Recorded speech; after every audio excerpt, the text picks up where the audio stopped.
Après son arrestation, Lil Durk a passé des mois en prison et son sort n'a pas encore été décidé. Cependant, pour la première fois depuis son incarcération et à l'approche de la date de son procès, il a envoyé un message plutôt inquiétant depuis sa prison.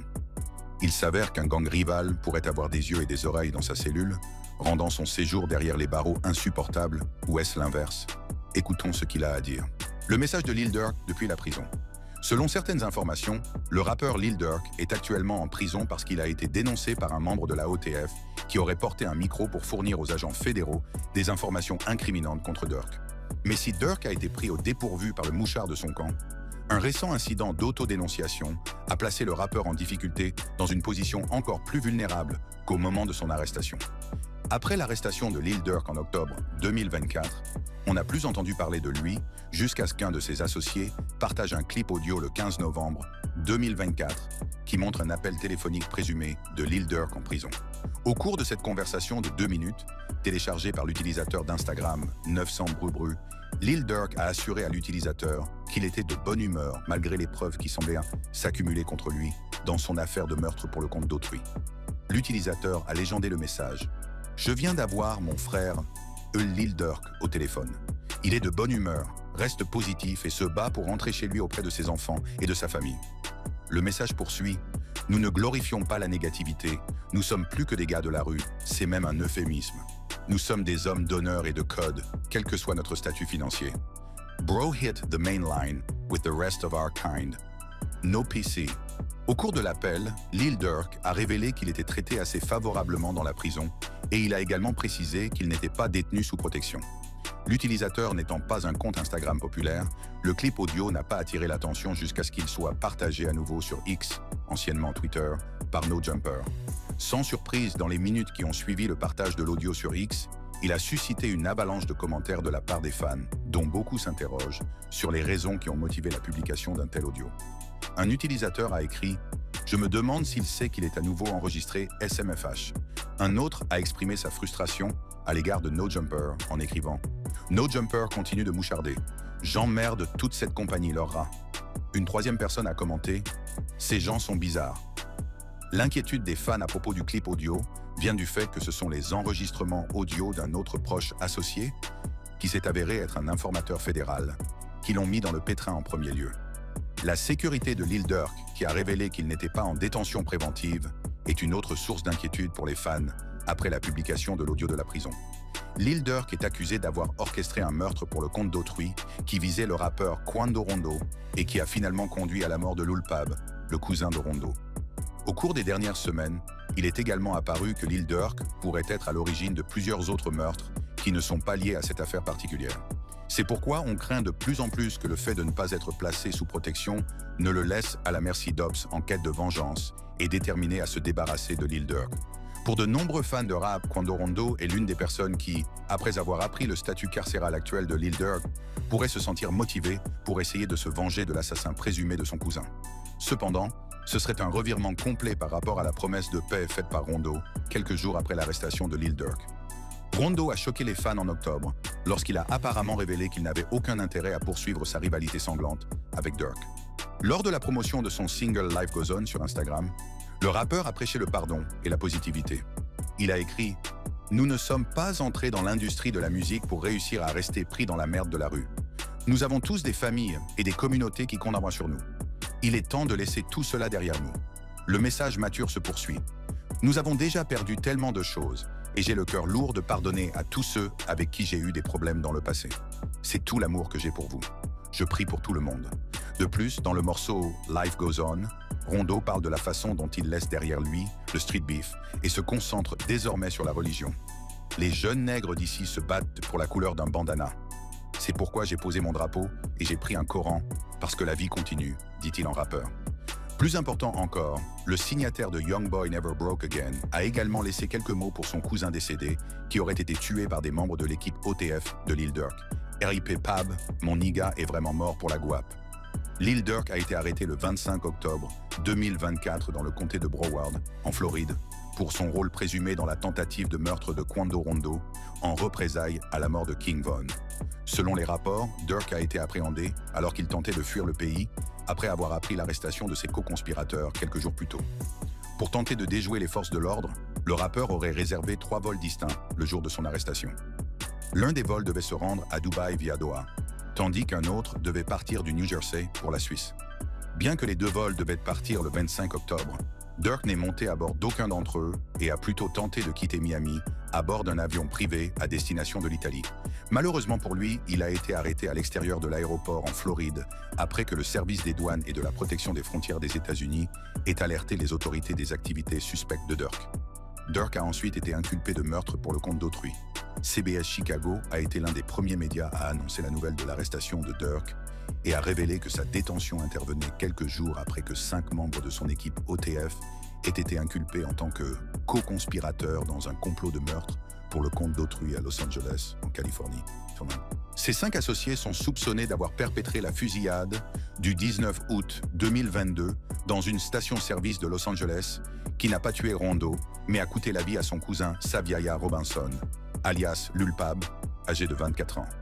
Les 5 membres de la OTF arrêtés sont Kavon, Cuse, Grant, Deandre Dede Wilson, Keith Flacca Jones, David Brownilles, Lindsay et Asa Boogie Houston. Lorsque le groupe a comparu pour la première fois devant le tribunal, il est rapidement apparu qu'il avait de sérieux problèmes judiciaires. Lil Durk, initialement accusé de complot en vue de commettre un meurtre pour le compte d'autrui, a fait l'objet de 3 nouveaux chefs d'inculpation dans le cadre d'un nouvel acte d'accusation du grand jury fédéral, 2 semaines à peine après son arrestation. Selon l'acte d'accusation du 8 novembre 2024, Durk est accusé de un chef d'accusation d'utilisation d'installations interétatiques pour commettre un meurtre pour le compte d'autrui entraînant la mort et un chef d'accusation d'utilisation de port et de décharge d'armes à feu et d'une mitrailleuse et de possession de ces armes à feu dans le cadre d'un crime de violence entraînant la mort. Les 5 autres accusés sont tous poursuivis pour association de malfaiteurs et détention d'armes à feu, Keith Jones étant en outre accusé de détention d'une mitrailleuse. Une semaine après avoir fait l'objet d'un nouvel acte d'accusation, Durk a comparu devant un tribunal de Los Angeles et a plaidé non coupable des accusations de meurtre pour le compte d'autrui qui pesaient sur lui. Suite au plaidoyer de Durk, la juge Patricia Donahue a ordonné que Durk soit emprisonné sans caution et a fixé son audience de détention au 12 décembre 2024. Avant l'audience, l'équipe juridique de Lil Durk a préparé le terrain en publiant une déclaration dans laquelle elle affirme que les procureurs n'ont pas assez d'éléments pour condamner Durk dans l'affaire du meurtre pour le compte d'autrui et critique l'accent mis par l'accusation sur les paroles de Lil Durk. Ils ont critiqué l'accent mis par l'accusation sur les paroles de Lil Durk. Quand on voit les paroles de rap d'un artiste citées comme preuve contre lui, c'est une indication flagrante qu'il n'y a pas de véritable preuve contre cette personne.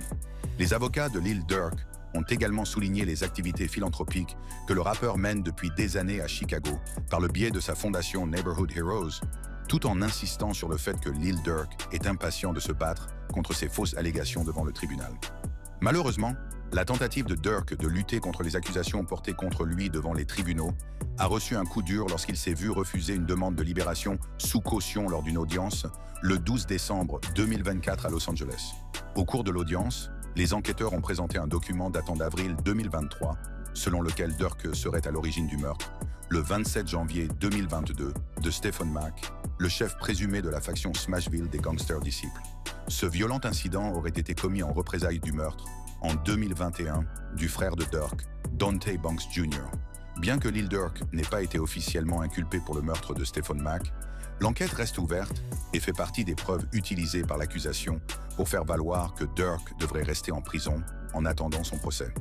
Dans le dossier d'avril 2023 qui accuse Durk d'avoir tué Stephen Mack, un agent fédéral écrit « Lil Durk offrait et offre toujours de l'argent pour que des personnes tuent les responsables du meurtre de son frère, et plus précisément, il offrait de l'argent pour tout gangster disciple qui serait tué. » Selon le dossier, les enquêteurs fédéraux ont analysé les appels téléphoniques passés en prison, les achats d'armes à feu, les publications sur les réseaux sociaux, ainsi que les paroles de la chanson « Ah Ah » de Lil Durk, dans le cadre de leur enquête sur le meurtre de Mack et pour établir un lien entre Durk et Anthony Montgomery Wilson et Preston Powell, 2 hommes accusés de complot en vue de commettre un meurtre pour le compte d'autrui dans le cadre de la fusillade. De son côté, le rappeur lauréat d'un Grammy Award a proposé d'offrir ses 2 maisons en Géorgie, d'une valeur totale de 2,3 millions de dollars, ainsi qu'1 million de dollars en espèces pour obtenir sa libération. En fin de compte, un magistrat américain s'est rangé à l'avis de l'accusation, qui estimait que les conditions de libération sous caution proposées par Durk sont tout à fait inadéquates pour protéger la communauté et les témoins essentiels, et pour atténuer le risque de fuite de l'accusé. Malgré la déception, l'avocat de Durk, Jonathan Brayman, est resté sur ses gardes et a insisté sur le fait que Durk continuerait à se battre. Il a déclaré « Nous sommes évidemment déçus, mais nous continuerons à nous battre. » Monsieur Banks reste confiant et optimiste quant à l'avenir. Il apprécie profondément l'élan d'amour et de soutien qu'il a ressenti depuis son arrestation. Mais ce n'est pas la première fois que Durk se retrouve dans de sérieux problèmes judiciaires. En fait, il a toujours été entouré de violence, et même s'il a essayé de tourner la page, il s'est retrouvé dans une autre situation délicate. Lil Durk a essayé de changer son mode de vie violent. Outre ses problèmes judiciaires actuels, Lil Durk s'est souvent retrouvé du mauvais côté de la loi au cours de sa carrière. À seulement 32 ans, le rappeur de Chicago a déjà un casier judiciaire qui ferait pâlir d'envie les criminels les plus chevronnés. Le casier judiciaire de Lil Durk remonte à 2011, lorsqu'il a été arrêté pour possession d'armes, ce qui lui a valu une condamnation à 3 mois de prison. 2 ans plus tard, Durk est de nouveau dans le collimateur des forces de l'ordre, lorsqu'il est arrêté et inculpé pour usage illégal d'une arme par un criminel. Cette fois-ci, le chanteur de All My Life a été mis à l'épreuve pendant 18 mois après avoir plaidé coupable. Cependant, avant l'expiration de la période de probation, Durk a été surpris par des policiers en possession de 2 armes à feu, ce qui a entraîné une autre inculpation pour usage d'armes. L'affaire a été abandonnée après qu'un juge a examiné les preuves et décidé que Durk n'était pas en possession et contrôle de l'arme et qu'il n'avait donc pas violé sa mise à l'épreuve. À partir de 2013, la carrière de Lil Durk a vraiment commencé à décoller, le rappeur signant un contrat avec la marque Coke Boys de French Montana cette année-là. Lorsqu'il apparaît sur la couverture du Freshman de XXL en 2014, Lil Durk s'affirme enfin comme l'un des plus grands espoirs du hip-hop à l'époque. La détermination de Durk à laisser la rue derrière lui et à se concentrer sur sa musique a reçu un coup de pouce quelque peu indésirable avec la perte de 2 amis proches à cause de la violence armée, son manager Chino en mars 2015 et son collègue rappeur de l'OTF Nounou en juin 2014. À la suite de ces pertes, Durk a accordé une interview à XXL en 2015 et a expliqué qu'il s'était déconnecté de la rue et qu'il ne se concentrait pas sur sa musique. Il a déclaré aux médias « Je dois juste rester concentré sur la musique. En essayant de faire de la musique, la rue vous déconcentre. » Durk a parlé de rester dans la ville. Il a ajouté « Beaucoup de choses se passent dans la rue, alors je préfère rester concentré sur la musique. Je fais ce que j'ai à faire et je reste en dehors de la ville. » Au fil de l'entretien, Durk a également expliqué qu'il avait toujours été entouré d'ennuis et qu'il souhaitait laisser sa réputation de fauteur de troubles derrière lui. Interrogé sur les raisons pour lesquelles certains rappeurs aiment être considérés comme des fauteurs de troubles, Durk a répondu « C'est différent quand on n'a pas l'habitude de s'attirer des ennuis. C'est différent quand on n'a pas d'ennuis d'habitude. Cela vous donne envie d'avoir des ennuis. Je viens de cette merde, alors avoir des ennuis ne m'excite pas. Certaines personnes sont comme ça.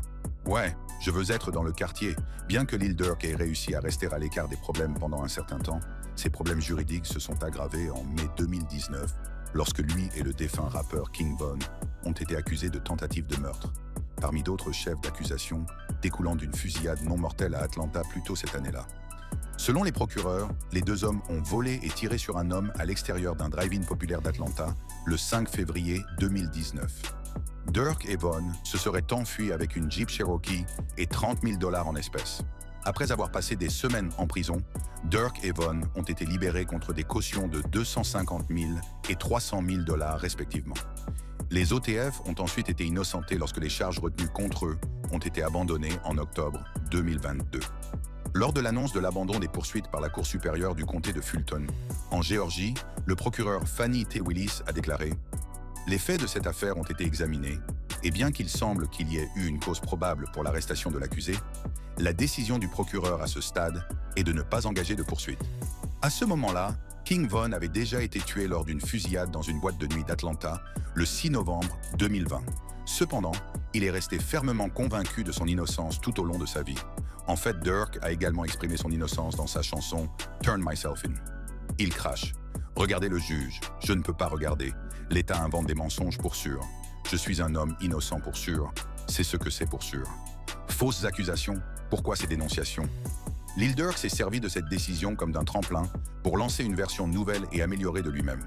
Au cours des années qui ont suivi, Lil Durk a prêché avec ferveur contre la violence et a redoublé d'efforts philanthropiques dans les communautés de Chicago par le biais de sa fondation Neighborhood Heroes. En 2022, Durk s'est notamment engagé à réduire la violence dans les rues et a expliqué comment il comptait s'y prendre lors d'une interview accordée à Rolling Stone cette année-là.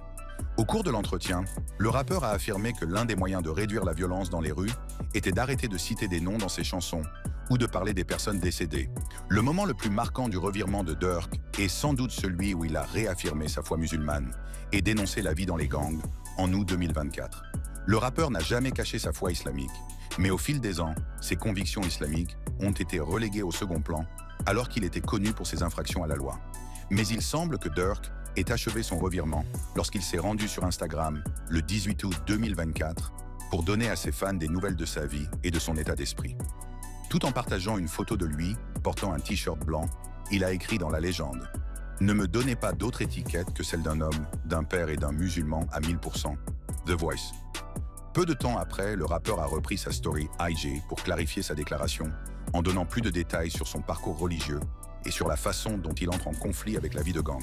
Il a écrit « Je ne fais pas de gangbang, je suis musulman ». En gros, ce que je disais sur mon post en plusieurs mots, c'est qu'on ne peut pas faire les deux, c'est moi qui le dis. Il poursuit « Si vous me suivez en tant que frère, ami, icône, suivez-moi dans mon nouveau chapitre de vie. Quand je ferai de la musique, je rappellerai ce que j'ai vu et ce que j'ai vécu. Je ne vous dirai pas d'aller le faire. Huge différence. La musique ne changera pas. Mais mes objectifs de vie, eux, changeront. » Un peu plus d'un mois après avoir renoncé à sa vie de gang, Lil Durk est de retour sur les médias sociaux avec d'autres nouvelles positives. Cette fois-ci, le rappeur s'est rendu sur X pour annoncer à ses followers que son casier judiciaire avait été effacé. Dans un message daté du 22 septembre 2024, le rappeur a déclaré « Tout le monde devrait avoir une deuxième chance dans la vie. Ce qui compte, c'est ce qu'on en fait. Alhamdulillah, mes antécédents étaient nettoyés de toute affaire. Je ne suis plus un criminel.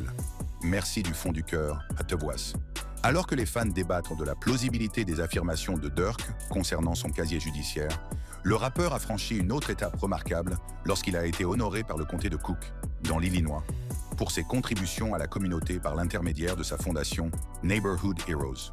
Le rappeur s'est vu remettre les clés des villes de Broadview et de Bellwood lors d'une cérémonie qui s'est déroulée à l'hôtel de ville de Broadview Village le 18 octobre 2024. Si de nombreux fans ont applaudi la décision de remettre les clés au rappeur, d'autres se sont montrés plus critiques et ont reproché au maire des deux villes d'envoyer le mauvais message aux jeunes. À Broadview, Hill, à Mayor et Harvey, vous glorifiez tous quelqu'un qui a contribué à d'innombrables meurtres, à des foyers et des communautés brisées. Pathétique, a écrit une personne sous un post X capturant le moment où Durk s'est vu remettre les clés de la ville. Une autre personne a commenté « Cette vidéo, c'est la preuve que la ville de Chicago souffre d'un déficit d'hommes désagréables parmi ses citoyens. Il n'y a aucune obligation morale à tolérer cette absurdité et vous méritez la société que vous tolérez. Merde. » Une autre partie des fans a critiqué la décision d'honorer le rappeur tout en citant le contenu des vidéos plus violentes ou liées au gang de Lil Durk, estimant qu'aucune ville sérieuse ne devrait défendre de tels messages. Mais une semaine seulement après avoir reçu les clés, les actes passés de Durk sont venus le hanter lorsqu'il a été arrêté pour un complot de meurtre par personne interposée à la suite d'une fusillade mortelle survenue le 19 août 2022. À la suite de son arrestation, le maire du village de Broadview, Katrina Thompson, a publié une déclaration officielle dans l'après-midi du 25 octobre, retirant les clés de la ville attribuées à Durk et mettant également fin au partenariat avec son organisation. Le communiqué disait notamment « Étant donné que Lil Durk Banks a été arrêté en Floride et accusé de meurtre sur commande, le village de Broadview retire notre clé du village honorifique. » En fin de compte, la maire a maintenu, en tant que maire, la protection des intérêts de Broadview et le respect des valeurs des résidents est la tâche numéro 1. En l'espace d'une semaine, Durk est inévitablement passé du statut de héros à celui de zéro, et il risque aujourd'hui une condamnation à perpétuité. Il est intéressant de noter que la grâce de Durk à l'histoire de l'herbe est enracinée dans une stupide rivalité qui a tourné au sang. La querelle du rap qui a conduit Durk en prison. Il n'est pas nouveau que le complot de meurtre pour le compte d'autrui prétendument orchestré par Lil Durk était en représailles au meurtre, en 2020, de King Von, ami proche de Durk et rappeur de l'OTF. Cependant, les événements qui se sont déroulés cette nuit fatidique, où Von a été tué, sont le résultat de plusieurs mois de querelles entre le crew Only the Family de Lil Durk et l'équipe Never Broke Again du rappeur NBA Youngboy. Ce qui avait commencé comme une bataille pour la suprématie entre les deux groupes s'est rapidement réduit à une querelle passionnée entre King Von d'OTF et Quando Rondo, un membre de NBA Youngboy. Il est intéressant de noter que Von et Rondo étaient en fait plutôt sympas avant que les choses ne dégénèrent en anarchie. Il existe même une vieille vidéo des deux rappeurs dans les coulisses d'un événement, en train de se détendre l'un l'autre. Alors comment sont-ils passés de la détente à l'envie de s'égorger l'un l'autre? Eh bien, lorsque King Von est sorti de prison en 2017 et a lancé sa carrière, il n'a pas caché son admiration pour NBA Youngboy. En fait, il y a de multiples vidéos en direct de Von en ligne où on peut le voir avec quelques autres rappeurs rappant l'une des chansons de Youngboy. Nous ne saurons peut-être jamais ce qui s'est réellement passé en coulisses, mais quelque part, Von a cessé d'être un fan de Youngboy. La communauté du rap a été avertie de l'imminence d'un conflit lorsqu'une vidéo a fait surface en ligne, montrant Von dans une voiture qui jouait l'une des chansons de Youngboy et où il disait « Bien que les commentaires de Von aient été pris pour une blague par beaucoup, ils auraient déclenché des problèmes entre les deux groupes. » Des rapports non confirmés indiquent également que leur conflit pourrait provenir du fait que Von a tendu la main à Youngboy pour un featuring et lui a témoigné de l'amour alors qu'il ne lui en a pas donné en retour. Pourtant, ce qui a déclenché une véritable guerre entre les deux rappeurs, c'est lorsque Von a posté une demi-photo avec l'ex-petite amie de NBA Youngboy, Jania Michel. La photo ne la montrait pas clairement, mais suffisamment pour que tout le monde sache de qui il s'agissait. Comme on pouvait s'y attendre, Youngboy n'a pas vraiment apprécié que son ex traîne avec ses adversaires. Et même si Jania a essayé de calmer la situation en disant qu'il ne faisait qu'une chanson, le mal était déjà fait. Quelques heures plus tard, Youngboy a téléchargé une photo avec la légende suivante. « Je vais m'assurer que mon fils baise ta fille, puisque tu es une salope de trollen. » Mais Youngboy n'en avait pas fini. Il a poursuivi l'assaut en publiant un extrait avec l'ex-petite amie de Von, Asian Doll. Von n'a pas perdu de temps pour répondre à Youngboy et s'est rendu sur X pour publier une série de messages, tous dirigés contre Youngboy. Dans ces messages, Von écrit « Cette nouvelle merde que vous avez, c'est de la merde. Essayez encore. Et j'ai des trucs sur vos mères qui vous empêcheraient de réclamer vos enfants. Et tout ça. » Quando Rondo est finalement entré en scène lorsque Lil Reese et King Von l'ont trollé à propos de ses chiffres de la première semaine. Il s'ensuit un va-et-vient entre Von et Rondo, qui conduit Von à avertir Rondo qu'il y aura des problèmes à chaque fois qu'ils se croiseront. À partir de là, la relation ne sera plus jamais la même, Von mentionnant publiquement qu'il est cool avec Fredo Bang, Jada Yugan et Sada Baby. Le trio est connu pour s'être disputé avec Youngboy, et l'association de Von avec eux n'était qu'un autre moyen pour lui de prendre le dessus sur son adversaire. Aux premières heures du 6 novembre 2020, Von et Rondo se sont croisés à l'extérieur d'un salon de narguilé d'Atlanta et les choses ont rapidement tourné au vinaigre. Selon diverses sources, Quando Rondo dormait dans sa voiture lorsqu'il a été confronté à King Von. L'altercation a rapidement dégénéré et des coups de feu ont été échangés entre l'entourage des deux hommes. Au cours de la fusillade, King Von a reçu plusieurs balles et a succombé à ses blessures à son arrivée à l'hôpital. Peu après l'incident, la police d'Atlanta a déclaré qu'elle avait émis un mandat d'arrêt à l'encontre d'un suspect dans l'assassinat de King Von et que ce dernier était soigné pour une blessure par balle à l'hôpital Grady d'Atlanta. Le communiqué de la police indique que l'affaire de l'homicide de Bennett est close avec cette arrestation. L'homme accusé du meurtre de King Von a été identifié plus tard comme étant Lul Tim, l'un des associés de Quando Rondo. Il a été libéré en avril 2021 après avoir versé une caution de $100 000, ce qui a naturellement suscité l'indignation des partisans de King Von. Cependant, malgré la haine que Rondo et Lul Tim reçoivent du public pour leur rôle dans le meurtre de King Von, les deux hommes se soutiennent mutuellement. Peu après la libération de Lul Tim, Rondo a encore attisé la colère de ses fans en montrant sur Instagram la montre flambant neuve qu'il avait offerte à Tim. En partageant une photo de deux montres sur ses stories Instagram, Rondo a écrit « Me and my T-Way in », moi et mon jumeau. Il a ensuite tagué Lul Tim sur le post, confirmant que le deuxième accessoire de luxe lui appartenait. Sans surprise, le post a suscité des réactions négatives de la part de certains fans. Certains d'entre eux s'empressant de souligner le fait que Lil Durk et l'équipe de Von n'avaient pas riposté, ce qu'ils s'attendaient à ce qu'ils fassent à ce stade.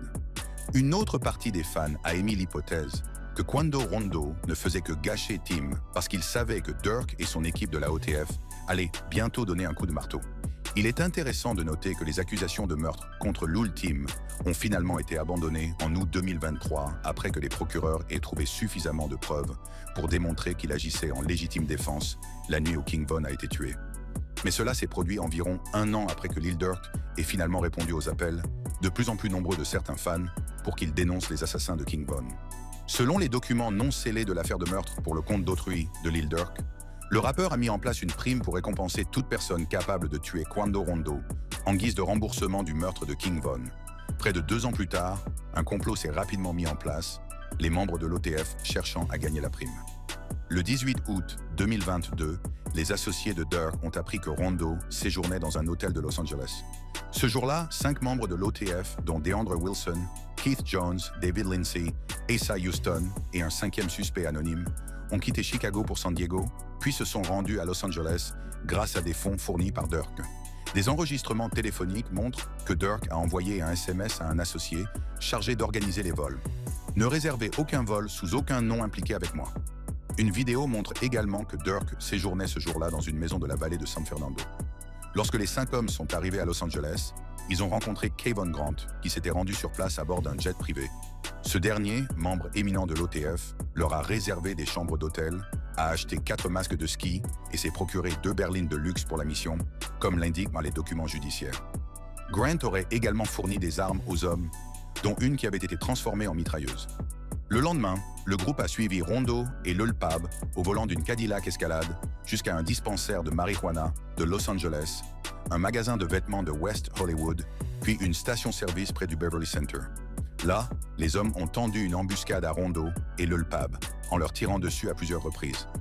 D'une manière ou d'une autre, ils ont manqué Rondo, mais ont fini par tuer Lil Pab.